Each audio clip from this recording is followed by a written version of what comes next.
Hello, hello, and welcome to another episode of the Full Quota podcast. My name is Mpho and I've got Tim Delace here with me. The South African Cricket Podcast is everything you need to know about South African cricket. You can follow us on SA Cricket Pod on X. Subscribe to the South African Cricket Podcast YouTube channel, as well as on Apple Podcasts and Spotify. Search for South African Cricket Podcast. And also you can buy some coffee that helps us keep the lights on at buymeacoffee.com/SA Cricket Pod. There are a lot of QR codes on your screen, whether you're watching on YouTube or on Twitter or X, if you want to call it. You can just do that link. And then also the link will be in the show notes posted in each of the platforms that we go live. So that's what we do. We talk all things South African cricket, and we've got a World Cup around the corner starting on Saturday. It feels very FIFA-ish, and we're going to be talking about that. Tim, how are you doing? I'm doing well, mate. I'm doing well. There's a part of me that absolutely wants to win the World Cup, but also the part of me that wants to go, you know what? Can we not just fast forward to next summer when we've got England and Australia? Tim, you're asking for things. That. But otherwise, good. I'm good. Just very hot over here. Very hot. No, yeah, you are hot. I am living in humid conditions. I think it's going to rain again. But luckily, we don't have what's this thing? What you call it? We don't have any 4-day games up here, so that's a good thing when we're talking about that. But today, let's start with the news that happened last week. I actually have an interesting discussion. I saw Mandla Mashimbi, coach of the women's team, on Saturday, actually, at the what's this thing at the Pink Day, and he's very excited for the Proteas women. I did thank him, even though he knows who we are, for getting to the final and giving us a shot. He's excited about having Danae back. And he said he's trying to get her to bowl again, because I was like, Danae was a very interesting prospect, an even better prospect when she would bowl her leggies. So hopefully she will continue to do that. Am I still on his Christmas card list after my? You and I are not on his Christmas card list, Tim, for the foreseeable future. But we did have a interesting. It was a nice conversation. He wasn't like, I know you speak badly about me, but there was. Look, the Pink Day was great. The Black Day will be even better. Okay, let's talk about the Proteas women. They announced their squad for the Pakistan series that's going to happen next month, at the end of this month, because we are in February. Let me just hide we're perfect. Cool. So they announced the ODI squad and the T20 squad for the Pakistan inbound series. You've got Captain Laura Wolfart in the ODIs, Tasman Brits, Nadine de Klerk, Annery Dirksen, Laura Goodall, Ayanda Hlubis, Nalo Jafta, Marazan Kap, Sune Luz, Karabo Miso, Nongulekom Laba, Tumisi Kukune, Nondu Shangase, Chloe Trine, and Faye Tanacliffe. Similar to the last series, Tim, not a lot of changes, just obviously some people who are missing out. Obviously, Marazan comes back in, and there is no Danae in this format yet, and so that is quite an interesting answer. But I think she did well in the T20s, but I think they're trying to get her to focus on the World Cup rather than this one. And obviously, Annika Bosch is not here, and she's like the one who's lost out quite considerably here. But same old, Tim. Yes. Every time I see a squad, I'm going, but where's X, Y, and Z? But you know what? You've got to give credit to Mandla. Mandla, he's taken us to that final. He knows who he wants, and what I would say is I'm glad that he's got Faye and Renica in their prospective better squads where they're going to be where they're better qualities are going to be. I obviously wanted to see more Faye at the T20 setup, but she's better placed at the one-day setup. And because of Renika's all-round ability, I think she's better placed at the T20 squad. But you know what? As I said, Mundt knows his squads. He knows the players now. He knows who he wants. So I trust him. I trust him with this. I'd like to have seen one or two more new faces, yes. But I trust him. I can't. He knows who he wants. Yeah, he knows who he wants. And the only interesting thing for us on the T20 side is that Kayla Renica makes it in. Dumisi Kukune also isn't in the side. Masabata Klaus is in the T20 side, but not in the ODI side. And yeah, my only thing is the Sinalo Jafta of it all, right? I just want more games for Karabo. Right, and I don't know if having Sinalo in the team is hurting her or helping Karabo's cause here or the team's cause. But yeah, I thought post the World Cup we would be moving on from Sinalo and allowing Karabo to, fill that role. If you allow her to be a wicketkeeper for the first couple of years of her career, while she has the batting talent and continues to be the batter we need her to be, you're getting something better there, regardless of whether you're having Sinalo there. So I'm hoping that we see more Karabo Mesa starts as a wicketkeeper bat. Yeah, look, it's preparing for the World Cup. I think this might end up being the World Cup squad. But yeah, it's still a spinner light, and I see what they're trying to do with Kayla Renica.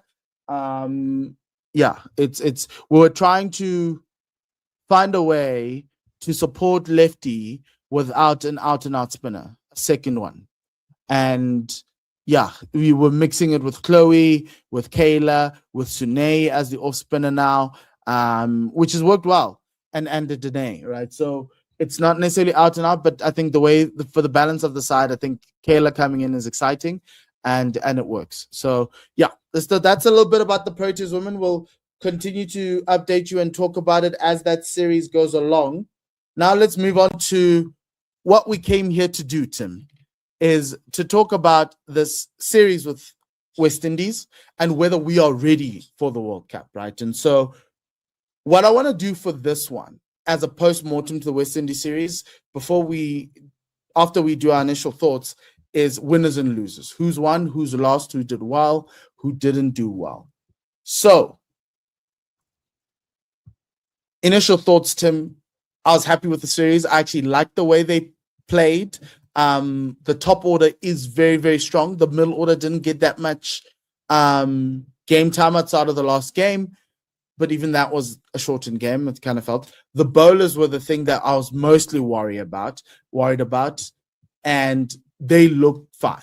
They look cool. We're worried about Gwena. We can see where the problem is between DSG and Gwena. And the problem is not Gwena. So he looks good in Protea colors. I really liked it. He played really well and all of that. That's for me. Your thoughts, Tim, before we go to winners and losers. Yeah, look, ideally, I would have liked to have had the entire series, which is unusual for me in a T20 setup. But particularly with the fact that we had to have a rained-outed game in the last one, and the other two that were originally scheduled would have been nice, because we would have then given that middle order more of a chance. We perhaps would have rested somebody like Quinton and Ricks because they are in form. But overall, very happy. The people that I wanted to come through in performance-wise came through. Just the one thing that to add from a West Indian perspective, they can get any title you set them. They struggle with their bowling, but my word, can they bat in this format? Unbelievable stuff. I won't lie to you, it was a walk down memory lane. It was. I was there with a couple of my friends who are not big cricket people, and so it was just a situation of, this is how Black people in South Africa got into cricket. We watched these guys do insane feats. They're like the Harlem Globetrotters of cricket. They will entertain you with the bat. And obviously, growing up, they had the Ambroses. Shamar Joseph. Let me just say this. Shamar Joseph is a show. I understand there's some issues that he has in Guyana and if he's found guilty, whatever it is, that's okay. I'm okay with this. But man, Shamar Joseph is the guy. The sad part about it is that I don't think they've got another guy on the other end who can help them create the pressure, right? Like Shamar is world class. That final over to Tristan Stubbs and Jason Smith was unbelievable. And you sit there going, but why didn't he play the entire series? And yeah, the West Indies have problems.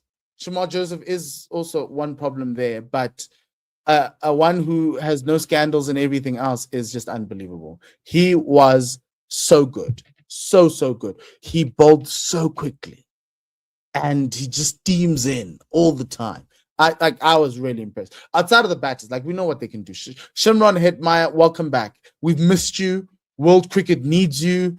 And yeah, thank you. Thank you very much for pushing us in the series win, because it was tighter than what it showed on thingy. But yeah, wow. This West Indies team can actually win this World Cup. It's actually frightening. What they need is their all-rounders to kind of come together. And if they can, they're good. But yeah, they can find themselves in trouble, but I think they've got the spinners to get them through. It's just when you go to the Jason Holders, the Mario Shepherds, the Jaden Seals, the Rovman Powells, and asking them to bowl, you're not going to win games. Yeah, but that's what they've got. But yeah, remember when they won the World Cup in like 2017 or whatever it is with Darren Sammy and that beautiful picture? It feels like that now. I wouldn't mind a South Africa West Indies final, by the way. Okay. We're going to do winners and losers. We're just going to go down the batting order and we're going to add in some of the people and all of that. So my winners, Aiden Markram. He's a winner. 86 in that first game with Luandre, really good partnership with him for 83 runs. Even in the second game, he scored 15, but, he's still in form. He just tapered towards the back end, but in these series with 3 games, you just need 1 innings, and Aiden's got that. And it's off the back of that 100 in the final DSG game. So he's a winner in my books. Is he a winner in your books, Tim? Absolutely.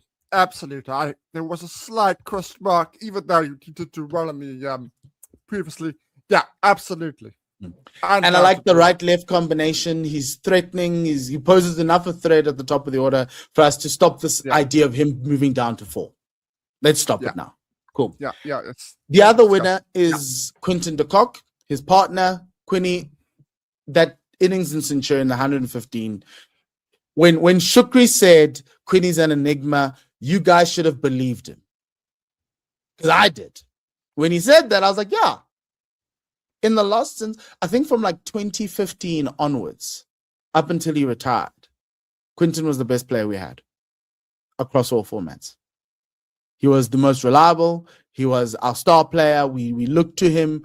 He even gave us something in test match cricket that we didn't know we needed. A wicketkeeper who could actually blow teams down when you were like 4 or 5 down or 6 down.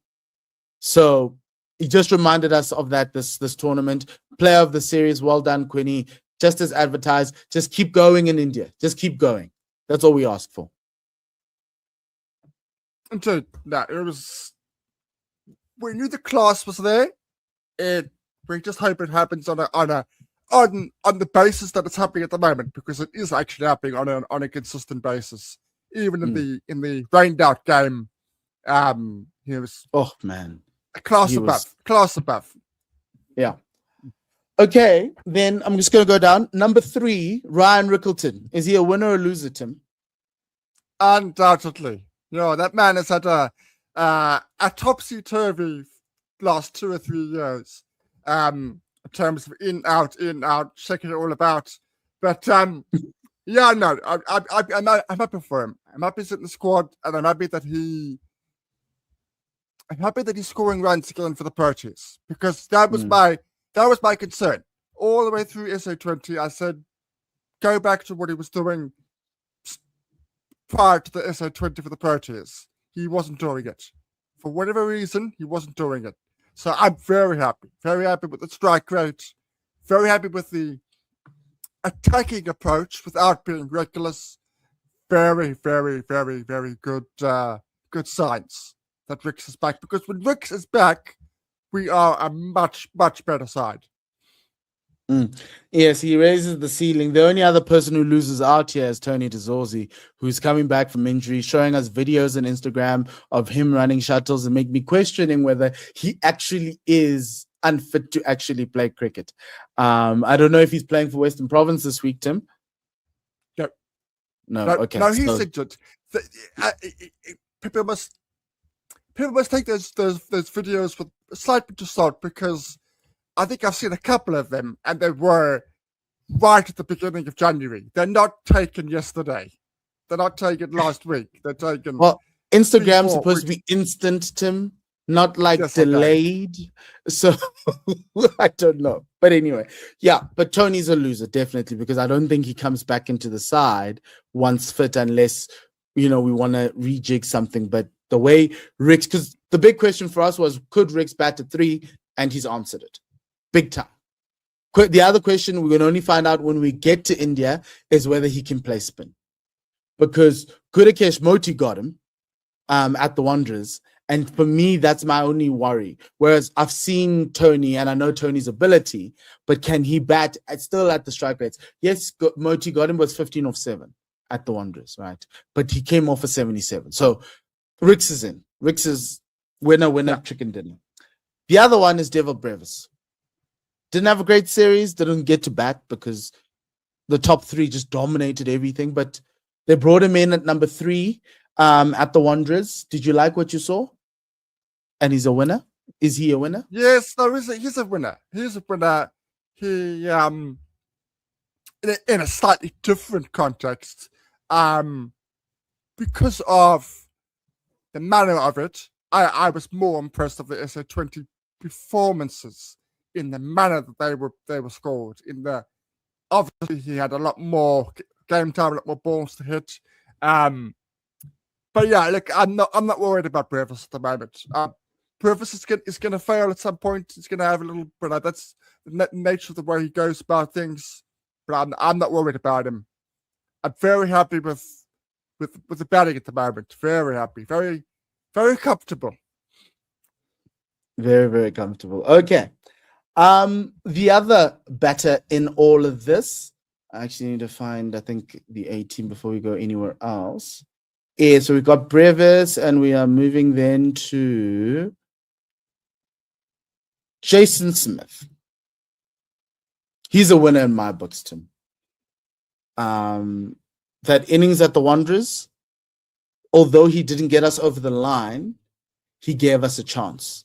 This team needed 48 of 20, 48 of 18, and we got in with a sniff. And the only reason why we kind of didn't have a chance anymore was Corbyn's broken bat and the phantom run. But Jason got us into that position, which is what you would have expected of a Miller-esque player, a lower order power hitter that we're looking at. And my thing is, look at the difference between Jason Smith and Tristan Stubbs. So you can't, like, Stubbs can hit a long ball, but would you consider Stubbs a power hitter? Whereas what you saw with Jason Smith, you were like, oh, okay, that can work. And we picked him out of CSA T20. We didn't pick him out of SA20. So the big winner here is Jason Smith and the CSA T20. Big winners. 6 boundaries and 13 balls faced. That's what you want. That's a boundary. If a second ball goes to the boundary, that is his job. That's what he's been brought into the side to do. You said that you were, not you, but the public, South African public, was saying that they were worried about it. 26 of 10. 26 of 10 against the West Indies in a very difficult situation with the rain having a say in the game. Yeah.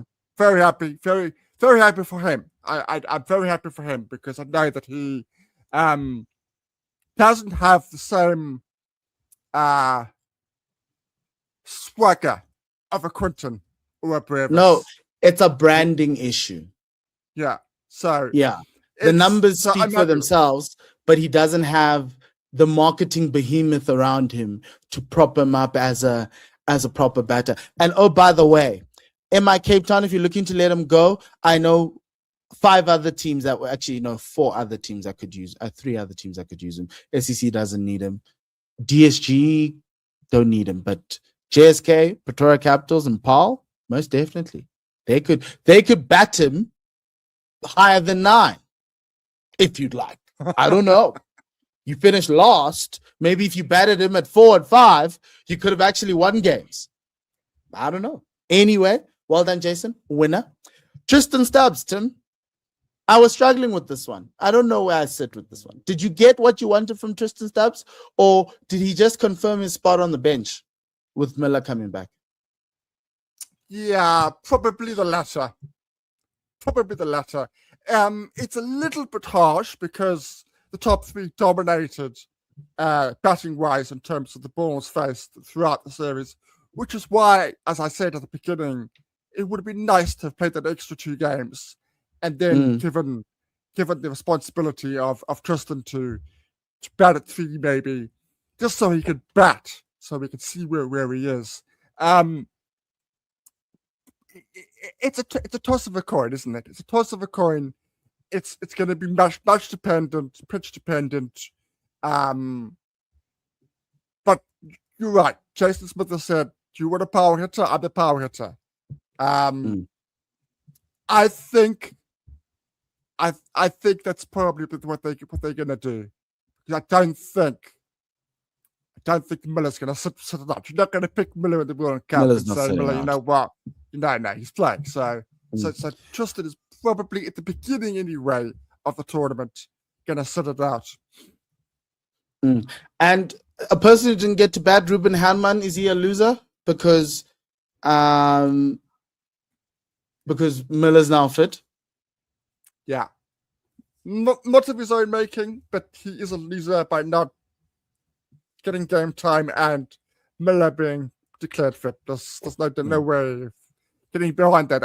I think his time will come. His time will come again, and he will be a fixture in the Proteas setup post the World Cup.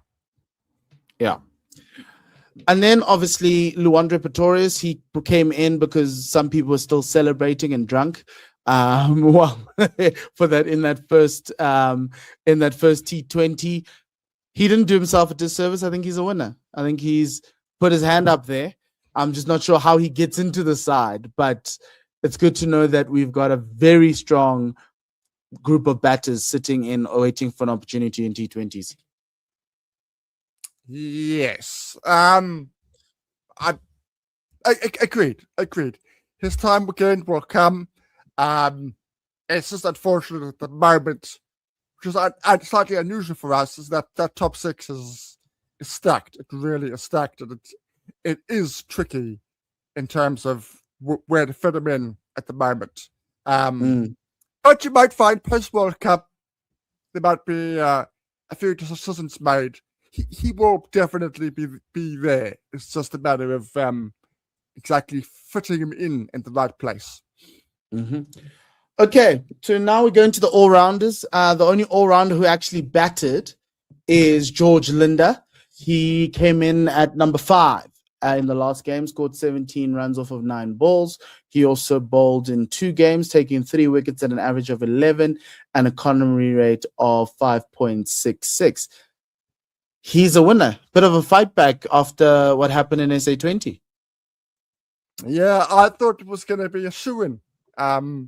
Obviously, I think there will be times when we play 2 spinners for the World Cup, but I thought it was just a shoo-in that Keshav was going to play there, and maybe we would have played Corbin and somebody else as to fill in the George overs, so to speak. But George, whenever you doubt him, he does tend to come up for the goods. some of the goods. I'm happy for him. This will probably be his last World Cup. If you look at his age, I don't think he's going to be. I know we play T20 World Cups every 6 months, but I don't see him being in the next T20 World Cup. Look, it's tough now having a guy like Keshav Maharaj staring you down, like to fight against him, even though he doesn't bowl much, he doesn't bat much, but he's so good that you can't leave him out. Lungi Ngiti played one game, took 1 wicket for 19. I thought he bowled decently at the Wanderers. I can't put him in either camp, but I'll make him a winner. I liked what I saw in those conditions.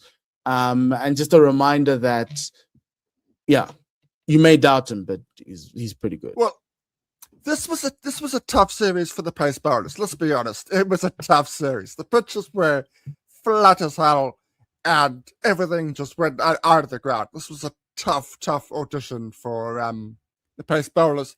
I'm not worried about them. This will pass. I'm not worried about them. I'm not even worried about Anrich going 59 in 3 overs. I'm not worried. I'm really not worried. We'll do them as a group. Whom of the base bowlers is in the winners category? I think it's Lungi. I think it's Marco. I think it's Gwena. Gwena bowled decently, right? Gwena, actually. I think Gwena actually showed the right... What's the word? He bowled with the right aggression. Not out now, but the right aggression and the right intensity in this format. And there were definite signs of, while West Indians batters liked the series, like batting, they weren't all that comfortable against him. That was very, very noticeable when he was bringing the ball back into the right-handers and back of a length, up and towards the hip region. They were not 100% comfortable with that. I'm glad. I'm glad for him. And the one pace bowler who they were comfortable against was Anrich Nokia. Played one game, conceded 59 runs in that game.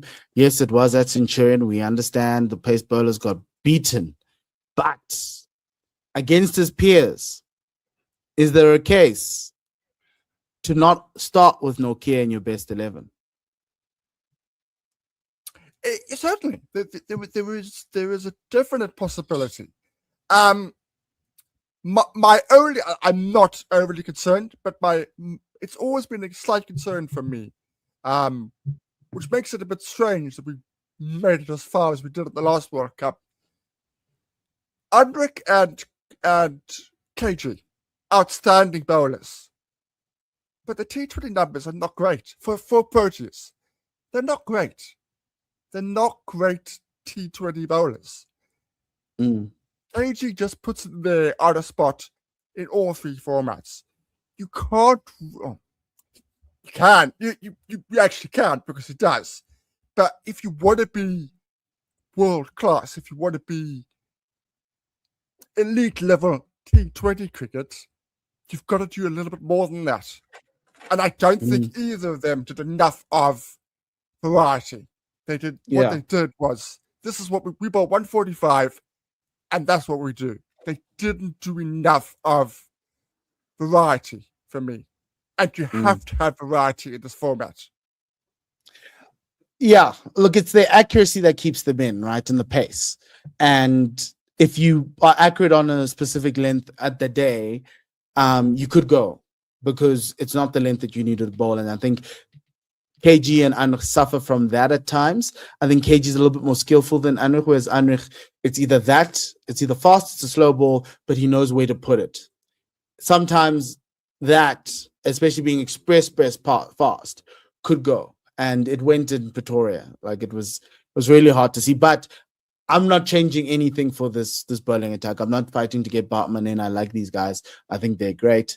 Corbin Bosch bowled decently, and it's good to see that the bench looks like it is. One last word before we end this chat.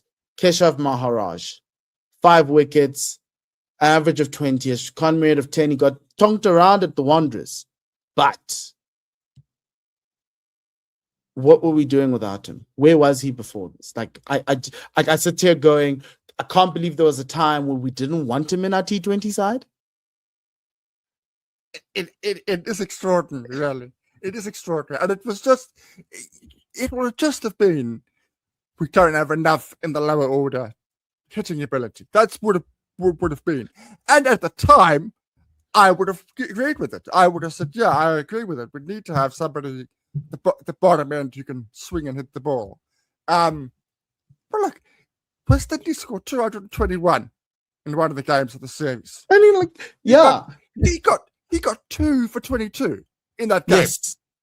Yes. 2 for 22 when the team conceded 221, which is insane. Yeah. It's insane numbers. 5.5 economy rate in that game. The next highest was Aiden Markram at 9.5. Like, yeah, but that's what I'm saying. What I'm saying is, I know that Nathan Lyon no longer bowls in all formats for Australia, but surely there's a case, and the Indians might come with their guys, the Jadejas, but surely there's a case, especially after India, the Indian series, that Keshav is the best spinner in the world. You can make that case. Yeah, absolutely. Definitely. You definitely can make that case. I wouldn't even have Jadeja in that category. Jadeja in the all-rounder category, absolutely. His all-rounder is incredible. His numbers are insane. But not in terms of just out-and-out spinner. Out-and-out spinner, you could definitely make a case for... It's him and Lai. Yeah, that's it. There was you're right. And then obviously we see Kuldeep and some of the guys in the West Indies, but they're not like this. They don't do this. No. Right. No. And here's my thing. And as we move on to the World Cup prep, just writing down the timestamp. Is he the key that unlocks this World Cup for us? If Keshav becomes top 3 bowler in this World Cup, if you came down and you were out of thinking Keshav is the guy who came from Mars or whatever it is, and you saw Keshav Maharaj in the top 3 bowlers at this World Cup, where would you expect South Africa to be in the final? Yeah, if because of where we go, because of the conditions that we are likely to encounter, if he does bowls well, if he does another 2 for 22 when we're conceding over 200 in a final, we've got a chance. That's the thing. We've definitely got a chance in that final. He is absolutely the key. I would go as far as to say he's the most important bowler in our unit at the moment. They all have different facets. They all have different jobs to do, and they all need to come together. But if he has a poor tournament, I don't see, even in the T20 format where anybody can beat anybody, I would say it's very unlikely that we will go all the way if Keshav, for whatever reason, doesn't hit the heights that we expect of him. No, I hear you. And I think I can only agree with that. Keshav being our MVP going into the World Cup is wild, but I think that's where we're going to win it. That is where it's going to be won. Okay, South Africa then play starting from next week, Monday. Afghanistan, Sunday. I think it's Sunday. Just let me check. First game is Monday. And that game is against Canada. Do you treat this Canada game, Tim, as another kind of like a warm-up, give Anrich a game, go play a Kwena, maybe even play a Corbin, rest a Kagiso, that type of vibe? Or do you go with your strongest 11 and you close up shop and you show the world who you've got? The latter. If we had qualified, then it's a different story. What I don't want, because look, we are going to beat Canada, but what I don't want is a subpar performance in game 1 then the doubt starts to sink in. Mm. If we win in with 2 overs to go or something, and it's relatively close, I don't want that. I want emphatic win, and we could worry about resting and rotating at the back end of the group stage, assuming we have got through to the next stage by that point. Let's not fiddle around now. We want to win this World Cup. Let's go all out. The guys are not tired. They didn't play in the extra 2 games of the series. It's 4 overs, boys. It's 4 overs. It's not 25 in a day. Come now. Come. I hear you. It's not 25 in a day.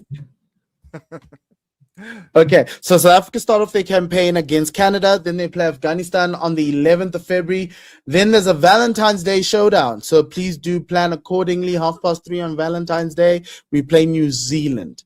So plan your picnics. It's a Saturday. So Valentine's Day, it's planning picnics early. No, nothing in the afternoon. Plan your Valentine, because it's going to go into the evening. So even that Valentine's Day dinner must be after 7 o'clock or after 7:30, not in that window. 3:30 to 7:30. That's a sacred window. So if you're a Proteas supporter, it's morning things, brunches. Could take them out on picnics and then be back home by 3:30 in the green and gold. You can even wear pink because, yeah, if you've got a pink, day shirt, wear that. And you support the Proteas, and you'll also be Cupid's apprentice on Valentine's Day. And then they finally finish off against the UAE on the 18th of February, and then we go into the Super 8s after that. This is a FIFA-style tournament. 3 games every day. We're going to be T20'd out, Tim. 7:30 in the morning, 11 o'clock, then 1:30. It's going to be massive. It's a problem. Capitalism has led us to this. 3 T20 games a day, 20 teams in this World Cup. I don't know, but I like the quiet little 12-team World Cups. I don't know how I feel about this. I was like, oh, man, they took a leaf out of FIFA, and I don't like it. I really don't like it. No. Well, I tend to agree with you. However, for strictly selfish reasons, I want to see Italy play because Italy have got 2 South Africans that I know of. Wayne Madsen and John. John. So I want to see them play. They're going to play in the World Cup, so I want to see how they do. Wayne Madsen represented South Africa in hockey. He was a captain, and now John Smuts, who also played for the Proteas, not in hockey, is now playing for Italy through his wife's passport. That is amazing, really, really amazing. Good luck to John. I just feel sad for Kelly because he wasn't smart enough to marry an Italian wife, but. Yeah, he retired really nicely. His podcast is on our feed. So yeah, that's what it is. So let's end with that. We're going to talk a lot of World Cup coming Monday. Monday show is going to be before the World Cup game. So we'll just tell you what our thoughts are. But most likely we'll be just going through Division 1 next week, Monday. But let's move on to the 4-day series. Division 2 finished off. In the 4-day series, and they have 2 teams now who are in the finals. The final results that happened this weekend, we're going to talk about those here. There were 3 games this weekend. Just let me move. I'm moving something. No, I'm not. I'm not moving anything. Easterns went down to Oudtshoorn to take on the Garden Route Badgers. And Easterns are finding some level of comfort here in Quebec. No, in Oudtshoorn. Just wait. No, Tim, I'm getting. Yeah, cool. Sorry. There we go. Just needed to move it. Easterns, scoring 340 against the Garden Route Badgers. The Badgers were bowled out for 224 no apply. It gave them a healthy lead of 116, and Easterns went on to score 267 and bowled the Badgers out for 104. 46. Really, really poor performance for the Badgers, who were looking to get into the final with that win as well. You had Yuri Sneeman, who used to play for Mpumalanga. Remember him? He was on our podcast. He scored 57.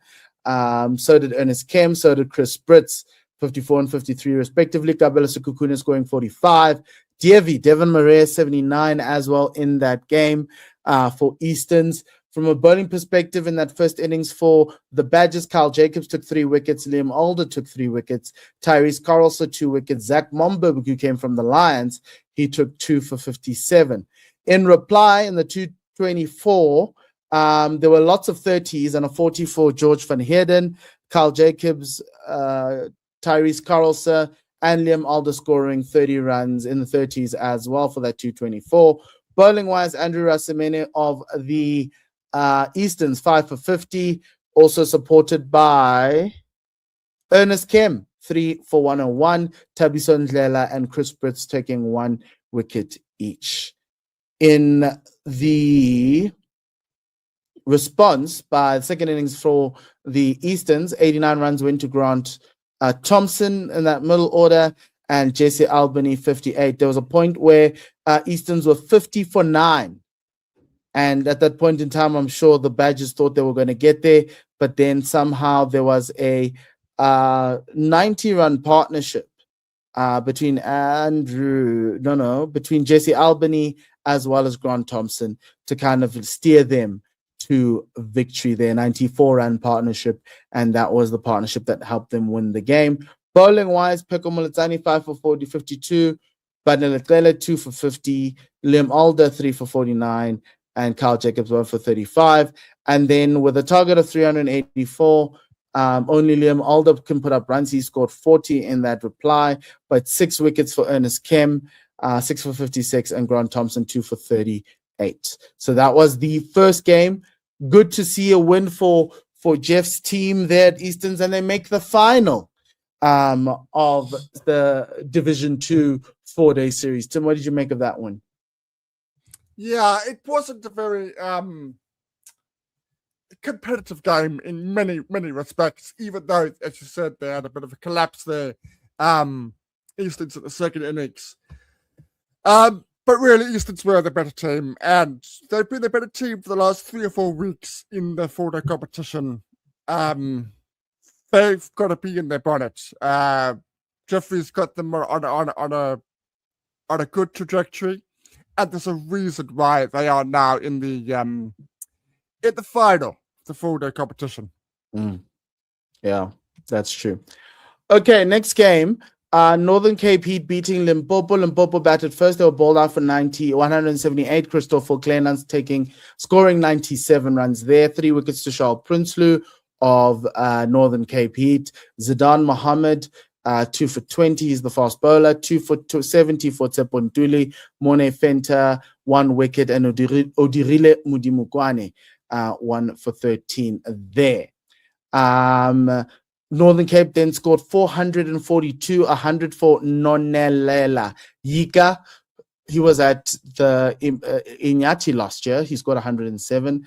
90 for Tristan van Rensburg, 61 for Tahir Isaacs. They had a 154-run opening stand. Ronan Herman, 37. Mone Fenta, 74. He came from Mpumalanga. From Limpopo a couple of seasons ago. So really good batting there. Atwell Makgoloboto of Mpumalanga taking 3 wickets. Emmanuel Mutsiri, 2 wickets. Matt Hollard, 2 wickets. Sompo Mudimukwane, Odirile's brother, 1 for 75. Carl Langsberg, 1 for 50. And then in response, Limpopo bowled off 133. Christopher Kleinans again, the captain, 39 runs of 66. That's the only notable score there. Tsepo Ntuli taking 4 wickets. Charles Prinsloo, 2 wickets, and 1 wicket each for Romano Terblanche, Udirile Mudimukwane, and Ruan Roen. The Mudimukwane brothers were playing against each other, and the younger one, Udirile, ending up with the win there. Really good win for Northern Cape Heat. A little bit too little, too late, Tim, for their chances in the 4-day series. They traditionally are a good side in this format, but they just couldn't do it. Now, they've struggled all season, but a win's a win. And this was a convincing win from them, from their point of view. Yeah, good way for them to close out the 4-day series. And the final game, this one was going to decide who was going to host the home final of the Division 2 4-day series. If Knights lost, it would have been at Eastons, but if they won, it would have been in Bloem, and they did win, and they were in Bloem. Mpumalanga batting first, bowled out for 179. Aubrey Swanepoel, 51 of 87, and B. Brookenshaw, 45. There, really struggled, tough time for Mpumalanga. Tian van Vuuren, fresh off of SA20, 4 for 28. Malusi Subota, 2 for 28. And then it's Sithembile Langa, Ross Boast, Dane Pete, and Seth Fledermaus, 1 wicket each there for the Knights. In response, they got to 282. Ron Hasbrook scoring 43. Ross Boast, Matthew Boast's brother, scoring 81 in that innings. Bowling wise for the Limpopo, Impala, John Henderson, 2 for 63. Temba Maoba took 3 for 55. B. Brookenshaw, 2 for 39, and 1 wicket each for, it's actually from Mpumalanga, I beg your pardon, 1 wicket each for Aubrey Swanepoel, Tetelo Mapaka, Gwena Mapaka's brother, and Luco van der Walt, 1 wicket each. Mpumalanga, there's some names now that are coming out of Gauteng, which is really good. I think it'll improve their cricket. And then obviously, in response, they scored 239 in the second innings, did Mpumalanga. Lots of 30s there at the top, but there's an 81 for Benjamin van Niekerk to underline that. 37 for Karabo Mokhotsi. And then you had a 32 for Zakia Kathada. They started off well, they just tapered off really horribly. Tian van Vuuren taking 5 for 63. That's 9 in the match. Ross Boast, 1 wicket. Dane Pete took 2, and Sithembile Langa took 2 wickets as well. That left 137 for the Knights, and they got there with 9 wickets to spare. 21 for Isaac Dikhale, 93 for Gian Kluter, and 19 for Patrick Botha, with Temba Maopa taking the solitary wicket. And that was Division 2. And now we have a final, Tim. And the final for Division 2 is between Easterns as well as the Knights in Bloemfontein. That game is going to happen this Friday, starting at 10 a.m. And it's going to be quite interesting because they have been the 2 best teams and the 2 strongest teams this season. So really excited to see how that's going to go about. What are your early predictions there, Tim? I think the Knights are going to win. Home advantage. They've been playing a brilliant cricket. Although Easterns have got the sort of momentum the last couple of rounds, they've been playing much better because the Garden Route Badgers were actually ahead of them a couple of rounds ago, and I actually thought the Badgers would put them in the end in this last week's game, which was a must-win game for both Badgers and Easterns. So I've got to go with the Knights, unless they have a whole host of injuries. They've got so much experience with Sabato and Dane Pete and Patrick Botha and Gian Kluter. I can't see them not. I can't see them not winning. I'd be very surprised. I just hope it's a competitive game. Look, I've been wrong before. When I had we were discussing a couple of seasons ago in terms of promotion relegation, we got egg in our face. But I just think the Knights have got everything. They've got all bases covered, and they've got home advantage, so they really should win. Yeah, look, Coach Jeff, I still believe in you. I still think you have it in you. You can get these guys to play some great cricket. You've gotten them playing really good cricket in January right now. 2 strong wins. So just keep going, and you can cause a surprise against these guys. I think the last time these teams played, let's try and look and see, when did that happen? Bad podcasting, but I think it's great content for people to find out what happened the last time these 2 teams played. They played quite early in the season, it seems. Here we go. They played in Bloem, and oh, jeez, Jeff Mara, this team. Easterns were bowled out for 59. The Knights won by I don't 8 wickets. think Easterns were bowled out for 59. The Knights scored 197 in Bloom. In reply, Easterns only got to 165, and the Knights only needed 31 to win the game. This is I'm sorry. I'm really sorry. I thought we'd get like a deep, rich game, and I remember this game because it was just horrible. But anyway, cool. Fine. Okay, Tim. So that's the final. Just to give you now, Division 1 is currently on the go. They started games on Saturday or yesterday. And so the games are still ongoing. So we're just going to give you an update on each of the ones right now. Currently happening in Potchefstroom, the Dolphins are 102 for 4 in their first innings. That's the first innings of that game. That might end up in a draw. The Tuskers, I think it rained yesterday and something went wrong there. The Tuskers are playing the Titans. The Tuskers scored 286. The Titans are currently 79 for 1. 121 for 1. Just hold on. Yes. I've got much more updated scores. Oh, sorry. So I've also got them here. Sorry. Because Let's go back. I just need to go there. Yeah. So the Dolphins are 138 for 6 right now. And in that game, did anybody do anything of note?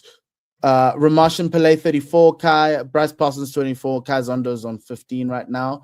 The Tuskers and the Titans. Tuskers scored 286. Malcolm Norfolk 92. Sean Gilson 73. 4 wickets for Janku Smith. Duan Jansen 2 wickets, and Simon Harmer 2 wickets, with a wicket for Khaliman and Ndwandwe. And then in the Titans response, Keegan Peterson opening 62 off 92. Sinokwane was bowled for 24, and Neil Brunt is not out on 29. And then the other game is the Rocks and Western Province. Western Province scored 533 for 9. Carl Verena 201, Daniel Smith 58, Devin Bellingham 50, good for the Proteas.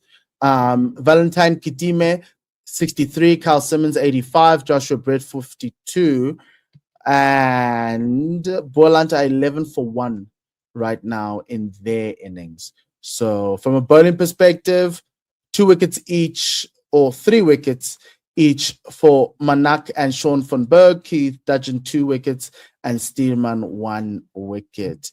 And Boland is currently 11 for 1. Tapu Moreki took the wicket of Clive Fortain. And then there's one more game. That's the Lions. Yeah, give me a moment. Oh, where are we? I am so lost. I'm only getting Dragons and the Lions made 305. Oh yes, I've got it down. Cool. Lions made 305. Bjorn Fortain 112. Josh Richards 37. Vian Mulder scored 26. 5 wickets to Matthew Boast. Oh wow. Wesley Becher 2 wickets. Duan Olafia 2 wickets, and Cohen Mangru 1 wicket. And then the Warriors in reply 88 for 5. My word. 49 for Josh King, and 12 for the Shile, 11 for Mudiri Teko. Supamla 3 for 28, Cody Yusuf 1 for 24, Vian Mulder 1 for 9. So that's all the domestic games. So please do go check them out on CSA's YouTube channel to watch the conclusions of those games. We'll be back next week to discuss all of this and what happened, which Proteas did well. You saw Kyle scored a double 100, so that's really, really awesome. Before we go, just to remind you, the relegation standings as we resume with the Tuskers and the Titans at the bottom, Western Province and the Lions also not too far away. And then the promotion after the CSA 4-day series. Remember, the log gets locked in. The regular season is done. So the Knights have full 15 points. And so they've won 2 of the 3 tournaments. They're on 30. Technically, based on this, without any penalties being awarded, and we think we can call the race right now like an election race, Tim, and the Knights have secured promotion. There's no way anybody can go past them. Yeah, unless, as you say, penalties are infringed at some point of the season.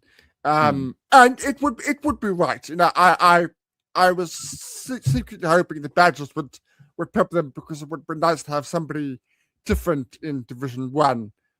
But if I'm honest, the Knights have been the better team, the best team in the Division 2 by some distance this season. They really have. Jane Peter's working some incredible magic down there. No, he's doing incredible work there in Bloom, Vegas, of all places. Bloom, Vegas. Okay. Yeah, Tim, that's the end of our show. Remember, please do follow us at SA Cricket Pod on S. Subscribe to the South African Cricket Podcast YouTube channel, as well as on Apple Podcast and Spotify. We're growing. We're getting the numbers there. So hello, all our audio friends. And then also you can buy some coffee at buymeacoffee.com/SA Cricket Pod. The QR codes are everywhere for you to be able to help support us grow this podcast. We've got World Cup content coming up. The season is ending. So whoever's going to get relegated, this is the show to find out as we watch domestic cricket and South African cricket, and obviously the Proteas women as they prepare for their World Cup in England in June. Outside of that, from myself and Tim, it's goodbye and lesale kakagiso.